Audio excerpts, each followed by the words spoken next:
Hello, creatives. Uh, Welcome to my channel. I'm actually doing today an analysis on quantum drawing, and we're going to cover a little bit without getting really heavily into the technicalities, but more into the metaphysical side of electrons, the nucleus, and how they behave around the nucleus, and how they leave the nucleus, and they go to different universe, and what happens when you have this kind of quantum behavior that's very reflective to the behavior that we have with people. People are very weird and very bizarre, and they operate at a very ego level, and at subconscious level, the collective and the subconscious level becomes the unconscious level, and the unconscious level, according to Jung and Wolfgang Pauli, is very similar. Oh, look, my painting of back in the day of the atom. It's W equals one. W equals C plus 1 over C transformation. It's an electromagnetic tensor, and here we have the phenomenology, the behavior of the Pauli exclusion, right? I believe it's the Pauli exclusion. Anyway, Pauli exclusion, how the electron operates in a shell, in an orbit, at an energy level. So what happens when you're in a relationship and the person, it's no longer there? Like in this case here, this drawing started once again utilizing active imagination by the great genius Carl Gustav Jung, where he talks about concentrate helps to grow the mind, focus on a dream, let the unconscious speak, generate an artifact on a paper, analyze a message, and practice. By drawing out mind mapping, you get a lot of answers that are in the realm of the collective unconscious, in the realm of what I would say psychomagic, psychoanalysis, in the creative imagination, the active imagination. That stuff, it's kind of aligned how the quantum works, the quantum world works. So what I like to do is I like to start with a very light drawing, just lines, and here here we have big giant breast, and here's the artist, and here's the subject, or it could be the relationship, the male and the female in the relationship, where the female is entertaining energies outside of this connection here, right? So what happens when the person, and it could be male, female, male, or female, it doesn't matter, because the energies are symmetrical when it comes to that kind of behavior. It doesn't matter. What becomes is asymmetrical when the energies are based on ego. Manipulation comes in, narcissism comes in, I don't give a shit attitude, where the artist and the model here don't have a connection any longer. The artist here is very puzzled. I think the artist here has a lot of power because it's the artist and the model is depending on the supply for her validation, right? Validation that the artist gives her. Now, a lot of times when we are in a relationships, they have a tendency that, like anything else in life, everything changes. Everything is in space-time. So everything has a sequence of space that we occupy. We're occupying a rectangle, which is a bidimensional surface, right? And inside the bidimensional surface, there is an intrinsic geometry that we occupy in the drawing. The drawing is very reflective to how we occupy space. Even though this is two-dimensional, it's reflected of a woman reclining on a chair, and the person standing behind the subject, the lady, and trying to analyze the energies, and in this case, the displacement of why there's not a connection. The connection here is actually coming from her. You see the arrows, and she's kind of hooking him in a loop, what we call a quantum loop.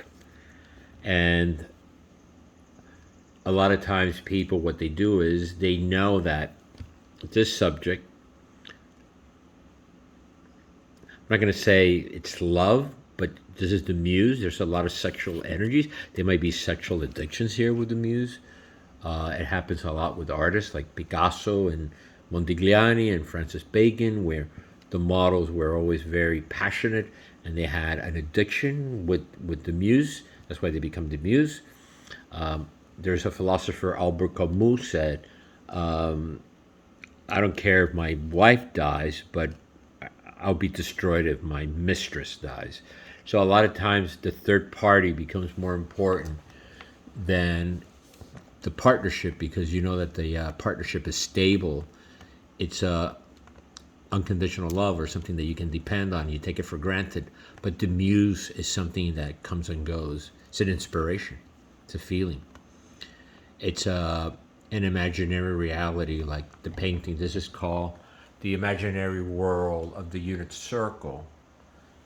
That equation there is the backdrop behind this painting here. This is a fourth dimensional painting of a figure, and the figure has gone into a fourth dimensional manifold.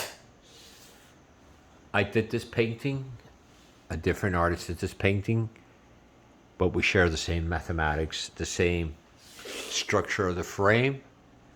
So we're sharing the same space.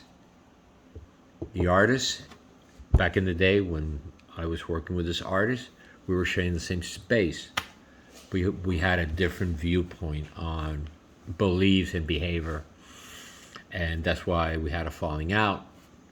He went his way, I went my way, but we continued to share space-time, Einstein, in a very reflective way that we both recognize and we respect it. Obviously here, the issue here is there respect for the space? Is there respect for the commitment? Is there respect for the time? Obviously, when her energies, her sexual energies, and it's funny how it started, and I don't really look at the paper. I just go and then I start laying out the form and content, and breasts become the size of balloons, right? They become the size of balloons. They float. They're like a hot air balloon. They're in the midst of the world. They're out there to be seen by others, being seen by whoever she chooses to expose herself. But when a model exposes her nudity to the artist, and the artist paints the model, once the painting is done, it's the same effect. She's exposing herself butt naked out in the midst of the world for history, for the eternity of the artifact, right? So there's a lot of narcissism between him playing God, that let's say a famous artist like a Picasso, right, or Modigliani, or Lucian Freud, any of the great artists that do self-portrait and model or model paintings, Francis Bacon, they know that once they hang a painting in a collection, a museum, that painting will be there forever, providing we humans have a planet, right? Something to think about. We humans have a planet for eternity. But anyway, it's kind of hilarious at the rate we're going to think about that. But most important, we humans have something called quantum mechanics. And this first atom here, that the first two electrons in N1 took 380,000 years to make it to the nucleus. Kind of like an Adam and Eve story. And then you have other electrons on the second energy level, and the third and the fourth, to the point that there is 32 electrons in an atom. So when we have partners and we come out of a relationship, we basically, what Heidegger would say, we're out in the midst of the world. We're in Dasein. meaning we're operating like electrons. Whatever relationships we're in, we never, like the artist, like the artist that painted this painting, and myself that painted that many many years ago. We're talking about 3 decades ago. 3 decades ago. Uh, he died. He died. I'm still alive, doing this work here, but we're still occupying a three-dimensional space, and we're still occupying the essence of space-time, but the essence of our being when we work together. That never goes in a relationship. No matter if you split up with a relationship, you never leave a relationship. You leave a relationship in the facticity that you leave a relationship, but in the quantum level, you never leave anything. Right? So it's very important to analyze. The artist gets it because he's very sensitive to his optics. He's very sensitive. He kind of gets it. I don't think she does. I don't think she does. I think she thinks that in her perception, she's a fixture, meaning she's the model. She will be fixed in one of his many paintings for eternity. So, kind of like when we take someone for granted, she takes him for granted because she knows. You see those arrows? That she hooks him with inspiration. She hooks him with sexuality. She hooks him with subject matter. She gives him supply, he gives her supply. So yeah, they do occupy a quantum space. So I think the moral of this video is we live in a quantum reality and we live in a real reality. The real will perish because we live in the three-dimensional world, the 3D world, the 4D world, the five-dimensional world, the quantum world, up to 8, 11, 12 dimensions. String theory, loop quantum theory, gravity loop theory. We live in many, many dimensions of space-time.